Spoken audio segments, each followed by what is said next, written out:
manau, Lietuvoje tiesiog daug ksenofobų ir čia ne tik su juodaodžiais, bet ir su ukrainiečiais, ir su lenkais, ir su bet kokiom kitom. Lietuvoje yra daug tupų žmonių, tame yra esmė.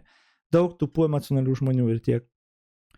Šaltibarščiai, baltamišrainiai ir cepelinai, kalbu apie tos konservatyvesnius.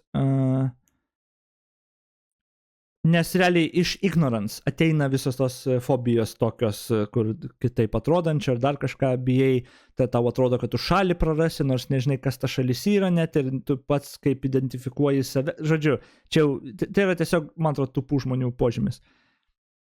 Anglijoje jau yra rajonų, kuriuose viešai girdima islamo religinė muzika ir kvietimas maldai. Jo, yra ir, man atrodo, ir ne Prancūzijoje, kažkur yra vienas kitas pavyzdys, kur susifakapino. Reakcija į tai visiškai neadekvati, nes reakcija į tai dabar, kad tokie kaip Sinicos patenka į Seimą. Raidindami šitą bangą, kaip Europą susivarė ir viską, Europa padarė klaidų, nieks nežinojo, kaip spręsti dalyką. Ir kai kur integracija nepavyko, susikūrė tokie getai, pas mus čigonų taboras buvo kiek metų?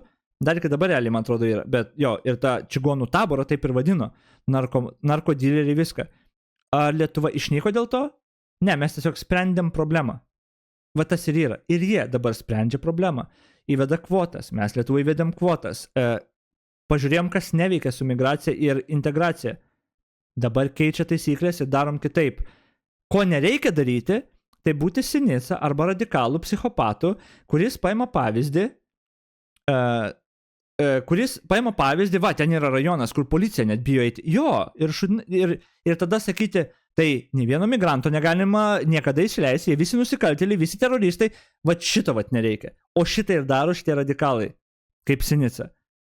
Ir palaikytojai, kur ten, jisgi dėl migrantų teisus, o visi tiesiog antiek debiliškai masto apie tai, kad, tai aš nežinau, ir tai baimę sukelia. Ir tada žmonės, negali apie tai mąstyti, nes išjungia, nes jau baimė išjungiam smegenis ir jie turi tos pavyzdžius, bet tai ten taip, jau muzika net. Visų pirma, ir kas, kad muzika groja? Ar čia būtų problema, kad kažkas rajone, ten, nežinau, 50 žmonių gyvena ir pasileido, who gives a shit? Bet bet tų tokių vienetinių rajonų, kaip jie ten tą palavadina, aš užkrito tas žodis. Apie tai yra žinoma problema, ir Lietuvoje jau žinoma, ir apie tai diskutuojama, kad nesusidarytų tie, kaip tas žodis, kur diaspora, šaunuolis, fatalija. Apie diasporų tą susidarimą, kur suvažiuoja į vieną ir susidaro, jie tada tarpusavį bendrauja, neįsilieja į bendruomenę, ir kad čia yra problema, jeigu tu nori iš tikrųjų integruoti žmonės ar panašiai, ir tą sprendžia. Tai yra žinomas dalykas ir realiai, Europą padarė kai kurios šalis, vieną kitą klaidą, ne tik klaidą, tas ir yra. Jie nežinojo tiesiog, jie bandė ir nežinojo, ir kai kur susidarė. Ir tada, kai pamatė, kad susidarė, iš karto yra atsakas ir dabar skaičiau, overkompensuoja biškuką dėl to.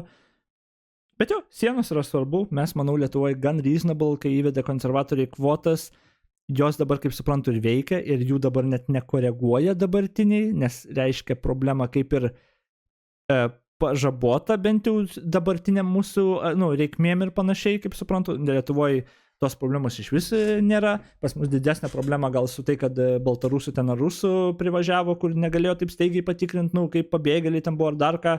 Ir čia pas mus yra tokia didesnė problema. Su tais ar arabais, kurių ten labai bijo, ar musulmonais, pas mus net nėra problemas. Jų tiek mažai yra ir kvotos ten yra tokios smarkios, kad ten net aš nemanau, kad tai pas mus grėsia. Pas mus labiau mes turim lokalesnių problemų su tuo dabar. Kodėl Lenkija riboja migrantų patekimą į šalį, jei kaip teigi migracija nesukelia didelių problemų? Mes irgi ribojame migrantų patekimą į šalį. Kur aš teigiau, kad migracija nesukelia didelių problemų? Migracija... Aš tiek ilgai kalbėjau, Al Capone, ar tu klausės bent vieną dalyką? Ar man kartot viską? Migracija gali kelt problemų, jeigu, pavyzdžiui, tu įsileisi bet ką aš ir pasakiau, bet ką ir bet kiek. Bet nieks neįsileidžia bet ką ir bet kiek. Jeigu tu įsileisi bet ką bet kiek, jokių taisyklių neturėsi, suvarysi juos į kvartalus, kad jie diasporą sukurtų. Čia yra problema, o ne pati migracija. Pati migracija nėra problema. Kaip tu ją kontroliuoji, kiek įsileidi, gali būti problema, gali būti ne. Dabar Lietuvoje tai nėra problema. Lenkijoje, kaip matai, kaip ir mes Lietuvoje, neįsileidžiam belenkiek. Konservatoriai vat įvedė kvotas, pavyzdžiui. Dabar, granted, vienu momentu, jie turbūt greičiausiai per daug biškai leido verslams ir panašiai, ko beje irgi sunku interesą, kaip čia patenkinti. Bet tada įvedė kvotas ir sureguliavo tą šiek tiek ir dabar tos kvotos atveikia. Tai kame čia, kur mano teiginys, kad migracija nesukuria didelių problemų, kad apie migraciją pačią tu net normaliai nekalbi. O to labiau prie ko čia Lenkija, kodėl Lenkija riboja migrantų patikimą, dėl tų pačių priežasčių, kodėl ir mes ribojame ir visi turėtų riboti.